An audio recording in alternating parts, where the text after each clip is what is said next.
یەکەمین ڕوونشتنا دۆزا کۆبانی کو 28 گرتی 108 کەس تێن دارزاندن di 26 Nîsanê li dadgeha cizayê giran a Enqerê li kampusa girtîgeha Sincanê bi alozî û gengeşiyan dest pê kir. Di roja ewil a dozê da destûr ji bo sed parêzeran nehatdayîn ku derbasî nav êwana dadgehê bibin. Li ser vê yekê hemû parêzerên dozê dadgehê protesto kirin û ji êwana dadgehê derketin.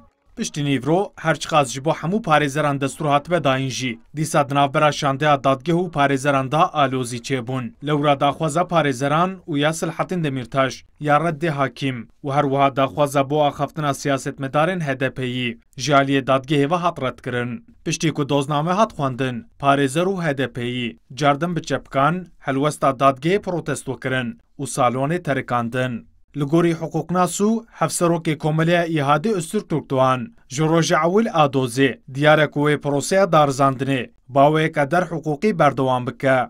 Mahkeme heyeti daha baştan güveni sarsmıştır. Avukatlar da yoğun itirazlarda bulundular. Bakın bu itirazların hiçbiri resmi olarak tutanağa bağlanmadı.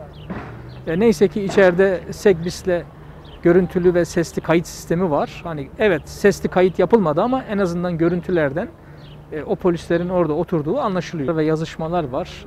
Bunların birçoğu ceza muhakemesi usulüne aykırı.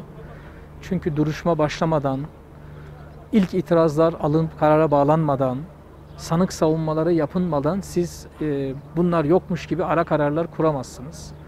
Bu da mahkemenin sanki acelesi olduğunu gösteriyor.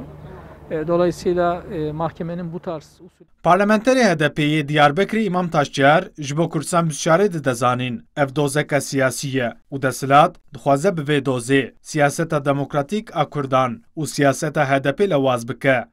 Doz destpêkirina wî bêhiqûqî bû, bêedalet bû û berdewama wî jî wisa ye. Tirkiye iqtidara wî li hemberî Kurda bêhiqûqî berdewam dike, edalet tune. Xwazin ev doz weka bandorekî bidin ser rêxistina Kurd, bandorek bidin ser HDP, dixwazin HDP suçlar bikin. Di vir de tişkî siyasî ye, ne yekî hiqûqî ye.